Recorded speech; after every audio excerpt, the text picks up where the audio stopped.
Hello friends, welcome to TC reviews. कैसे हो? I hope you all are well. तो आज की इस वीडियो में मैं लेकर आया हूँ general studies paper 2 for UPSC civil service preliminary examination book का review. This book is by McGraw Hill publication and it is authored by Arun Sharma, Madhukar Kumar Bhagat and Abhijit गुहा।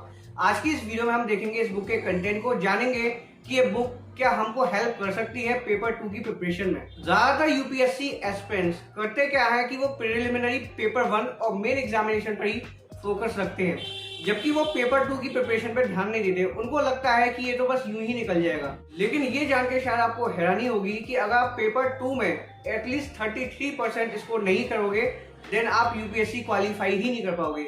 मैं यहाँ पे प्रीलिम्स की बात कर रहा हूँ। आपके पेपर 1 का इवैल्यूएशन तभी होगा जब आप पेपर 2 को क्वालिफाई करोगे, यानी कि एटलीस्ट 33% मार्क्स स्कोर करोगे। 200 मार्क्स का आपका पेपर रहता है। तो आज की इस वीडियो में हम देखेंगे इस बुक के कंटेंट को बिल्कुल बारीकी से। आपको पता चलेगा कि इस बुक को पढ़ के आप कितना अच्छा प्रिपेयर कर सकते हो for UPSC CSE prelims paper 2। और अगर ये वीडियो देखने के बाद आपको लगे कि ये बुक आपके लिए यूजफुल है तो आप इसे बाय कर सकते हैं। 1045 इसकी एमआरपी है, लेकिन डिस्काउंटेड रेट्स पे आपको मिल जाएगी। नीचे डिस्क्रिप्शन में बाय लिंक मौजूद है। ऐसा नहीं है कि जो बुक है वो केवल यूपीएससी के लिए डिजाइन की गई है। अगर आप state public service commission exams की तैयारी कर रहे हो तो वहां पर भी आपसे मेंटल एबिलिटी, रीजनिंग, कॉम्प्रिहेंशन जैसे टॉपिक से क्वेश्चंस बनते हैं। उन सभी एग्जाम्स के लिए भी ये बुक यूजफुल हो सकती है। तो चलते हैं इस बुक की तरफ, जानते हैं इस बुक के कंटेंट को in depth. So let's begin the show without any further delay. दोस्तों, बिना देर किए इस बुक को खोलते हैं और जानते हैं कि इस बुक के अंदर हमको क्या क्या मिलता है। तो जैसा कि आप फ्रंट पेज पे देख सकते हो, इसमें आपको comprehension, interpersonal skills including communication skills, logical reasoning and analytical ability, decision making and problem solving, general mental ability, basic numeracy, data interpretation and data sufficiency जैसे सभी टॉपिक्स आपको मिल जाते हैं जो भी यूपीएससी ने प्रिस्क्राइब किया हुआ है। चलिए देखते हैं इस बुक के कंटेंट को। सबसे पहले हम चलते हैं टेबल ऑफ कंटेंट्स पे। ये आपका सिलेबस है, साथ ही यहाँ पे ये भी मेंशन्ड है कि एक पार्टिकुलर टॉपिक को किस ऑथर ने लिखा है। तो ये सी सेट का आपको ट्रेंड्स एंड एनालिसिस मिलेगा। कंप्लीट इन्फॉर्मेशन मिल जाएगी आपको इस एग्जाम के बारे में कि एग्जाम है क्या, किस तरह के क्वेश्चंस आपसे पूछे जा सकते हैं और क्या ट्रेंड रहता है कि किस तरह के क्वेश्चंस यूजुअली बने हैं। आपको ये पाई चार्ट भी मिल जाएंगे बाकायदा, जैसा कि आप यहाँ पे देख सकते हो। फिर आपको ये डिटेल्ड एनालिसिस मिलता है क्वेश्चंस का जो 2020 सेट ए में बने थे।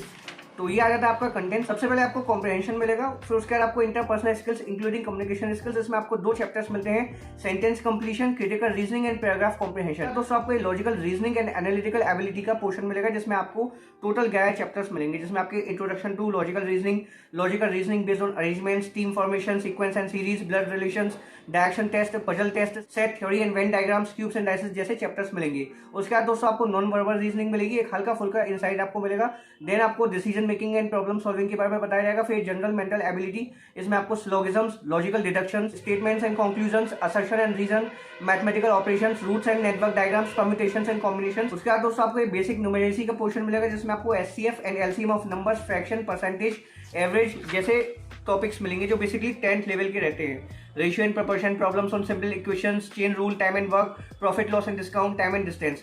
एंड देन उसके बाद आपको data interpretation and data sufficiency. फिर आपको प्रैक्टिस टेस्ट पेपर मिलेंगे, टोटल 15 है इसमें, और प्रीवियस ईयर सॉल्व पेपर्स मिलेंगे। तो सबसे पहले पोर्शन को देखते हैं जो कि है कॉम्प्रिहेंशन।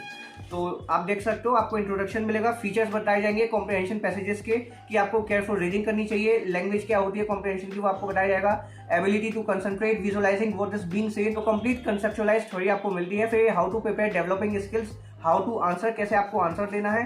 एंड फिर उसके बाद दोस्तों आपको पैसेजेस मिलेंगे in the form of exercises. जैसे कि आप देख सकते हो ये पैसेज 1 है, इसमें आपको एक पैसेज मिलेगा, फिर क्वेश्चन मिलेगा, फिर आपको 4 ऑप्शंस मिलेंगे और उनका आपको जवाब देना है। कुल मिलाकर दोस्तों आपको 150 पैसेजेस मिलेंगे इस सेक्शन में, जैसा कि आप देख सकते हो। तो काफी अच्छी प्रैक्टिस हो सकती है अगर आप सभी पैसेजेस को सॉल्व करो, सही से पढ़ो, तो बहुत हद तक आप आइडिया लगा लोगे कि किस तरह से आपको पैसेजेस के क्वेश्चंस अटेम्प्ट करने हैं।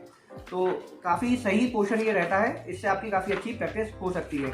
और जितने भी पैसेज दिए गए टोटल 150 हैं, उनकी आपको आंसर की भी यहाँ पे देखने को मिल जाती है, जैसे कि दोस्तों आप ये देख सकते हो। उसके बाद दोस्तों आपको interpersonal skills including communication skills का पोर्शन मिलेगा। सबसे पहले इंट्रोडक्शन दिया जाएगा, बताया जाएगा कि कम्युनिकेशन क्या होता है, कम्युनिकेशन का इवोल्यूशन कैसे हुआ, एक इफेक्टिव कम्युनिकेशन क्या होती है। ठीक है, तो चैप्टर 1 ये है सेंटेंस कॉम्प्लीशन। इसमें आपको एक्सरसाइज भी मिलेगी, जैसे कि आप देख ही सकते हैं यहाँ पे, आंसर की मिल जाएगी आपको। तो इन क्वेश्चन से आपकी प्रैक्टिस हो सकती है। उसके बाद दूसरा चैप्टर आपको मिलेगा critical reasoning and paragraph comprehension. इसमें आपको बताया जाएगा कि क्रिटिकल रीजनिंग क्या होती है, क्या कैरेक्टरिस्टिक्स होती हैं क्रिटिकल रीजनिंग की, फिर क्वेश्चन टाइप्स, कैसे क्वेश्चंस बन सकते हैं, जैसे कि the strengthening of an argument, the weakening of an argument. तो कंटेंट की कवरेज प्रॉपर रहती है इस वाले पोर्शन में भी। तो दोस्तों ये थर्ड यूनिट है इस बुक की, logical reasoning and analytical ability. तो नाम से आपको पता चल रहा होगा इसमें आपको रीजनिंग का पोर्शन मिलेगा। तो दोस्तों आपने देखा ही होगा काफी ज्यादा कंसेप्चुअल ये बुक रहती है। ऐसा नहीं है कि केवल इसमें प्रैक्टिस के लिए आपको क्वेश्चंस मिलते हैं, सभी टॉपिक्स को आपको समझाया जाता है, प्रॉपर एक्सप्लेनेशन रहती है ताकि आप डेप्थ में टॉपिक्स को समझ सको। फिर दूसरा चैप्टर है logical reasoning based on arrangements. तो इसमें आपको बीच में एग्जांपल्स मिल जाएंगे, सॉल्व एग्जांपल्स, इलस्ट्रेशंस मिल जाएंगे और एक्सरसाइज ऑफ कोर्स आपको मिलेगी ही मिलेगी। तो अब मैं थोड़ा फास्ट फॉरवर्ड करता हूँ। ये फिफ्थ चैप्टर है क्वांटिटेटिव रीजनिंग। काफी क्वेश्चंस बनते हैं इस टॉपिक से, तो इसमें भी आपको एक्सरसाइज मिलेगी, एग्जांपल्स मिलेंगे और इलस्ट्रेशंस मिलेंगे। सभी तरह के क्वेश्चंस के आपको सॉल्यूशंस प्लस आंसर की मिल जाएगी। फिर 7 चैप्टर रहता है ब्लड रिलेशंस और फिर आपको और भी टॉपिक्स मिलेंगे लॉजिकल रीजनिंग और एनालिटिकल एबिलिटी के। फिर आपको नॉन वर्बल रीजनिंग मिलती है, जैसे कि आप देख सकते हैं इसमें भी आपको एग्जांपल्स मिलेंगे, फिर और आपको एक्सरसाइज भी मिल जाएगी और साथ ही आंसर की। फिर decision making and problem solving. तो काफी सही बुक ये रहती है, जैसे कि आपने देखा प्रॉपर कवरेज है कंटेंट की। फिर दोस्तों आपको जनरल मेंटल एबिलिटी मिलेगी। इसमें आपको क्वांटिटेटिव एप्टीट्यूड के क्वेश्चंस मिलेंगे। बेसिकली जो क्वेश्चंस पूछे जाते हैं मेंटल एबिलिटी के वो क्लास 10th लेवल के होते हैं, लेकिन फिर भी आपको प्रैक्टिस तो करनी है। आपको पता ही होगा कि आपके पेपर 1 का इवैल्यूएशन तभी होगा जब आप पेपर 2 को क्वालिफाई करोगे। एटलीस्ट 66 मार्क्स आपको इस पेपर में स्कोर करने ही है, यानी कि 33%। 200 मार्क्स का आपका पेपर रहता है, 2 घंटे का ड्यूरेशन रहता है, 80 क्वेश्चंस आपसे पूछे जाते हैं, हर एक क्वेश्चन 2.5 मार्क्स का होता है। और इतना ही नहीं, नेगेटिव मार्किंग भी होती है दोस्तों। जी हाँ दोस्तों, अगर आप किसी भी क्वेश्चन को गलत अटेम्प्ट करते हो तो आपके 1/3 मार्क्स डिडक्ट होते हैं, यानी कि 0.83 मार्क्स आपके टोटल में से डिडक्ट किए जाएंगे अगर आप किसी भी क्वेश्चन को गलत अटेम्प्ट करोगे। तो बेसिकली दोस्तों इस एग्जाम के लिए आपकी स्ट्रेटेजी ये होनी चाहिए कि आप इसको क्वालिफाई करो, ना कि आप 80 आउट ऑफ 80 स्कोर करो, क्योंकि जो हमारा वैल्यूएशन होगा वो पेपर 1 से होगा। तो इन टोटल दोस्तों अगर मैं बात करूँ बुक की, तो बुक काफी ठीक रहती है। इसमें आपको भरपूर कंटेंट मिल जाता है, सभी टॉपिक्स की कवरेज मिल जाती है, प्रैक्टिस टेस्ट पेपर मिल जाते हैं, जैसे कि आप देख सकते हो ये प्रैक्टिस टेस्ट पेपर 3 है। इसमें आपको क्वेश्चंस मिलेंगे और टोटल 80 क्वेश्चंस ही मिलेंगे। जो आपका सीसेट का ऑफिशियल एग्जामिनेशन होगा उसी को नजर में रखते हुए यहाँ पे प्रैक्टिस टेस्ट पेपर आपको दिए गए हैं। हर एक प्रैक्टिस टेस्ट पेपर में आपको 80 क्वेश्चंस मिलते हैं और आई थिंक 15 टेस्ट पेपर्स आपको यहाँ पे मिलते हैं। और इस बुक में जो खास बात मुझे लगती है वो ये है कि हर एक प्रैक्टिस टेस्ट पेपर के बाद आपको ये आंसर शीट मिलती है, OMR बेस्ड ये आंसर शीट रहती है, तो आप इस पे अपना आंसर्स मार्क कर सकते हो, तो आपको एक एग्जाम वाला फील आने लगेगा।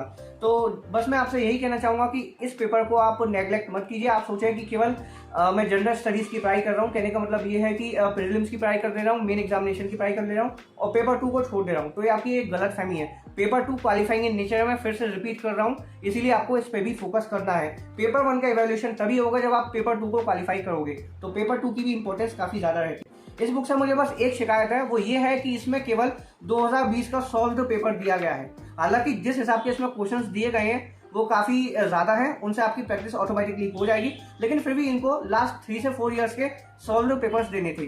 तो मुझे उम्मीद है कि आपको इस बुक के कंटेंट के बारे में आइडिया लग गया होगा, आप जान गए होंगे कि ये बुक कैसी रहती है। अगर आपको बुक यूजफुल लगी तो आप इसे बाय कर सकते हैं, नीचे डिस्क्रिप्शन में आपको बाय लिंक मिल जाएगी। बाकी अगर आपको कोई भी डाउट हो, कोई भी क्वेरी हो, तो आप कमेंट सेक्शन में पूछ सकते हैं। मैं पूरी कोशिश करूंगा आपकी सभी तरह की क्वेरीज और डाउट्स को सॉल्व करने की। तो फिलहाल इस वीडियो में इतना ही। अगर आपको वीडियो पसंद आई हो तो एक लाइक कर दीजिएगा, चैनल पर अगर आप नए हो तो चैनल को सब्सक्राइब कर लीजिए ताकि ऐसी ही वीडियोस आपको आगे भी मिलती रहे। तो चलिए दोस्तों, मिलते हैं नेक्स्ट एपिसोड में। Thank you for watching this video.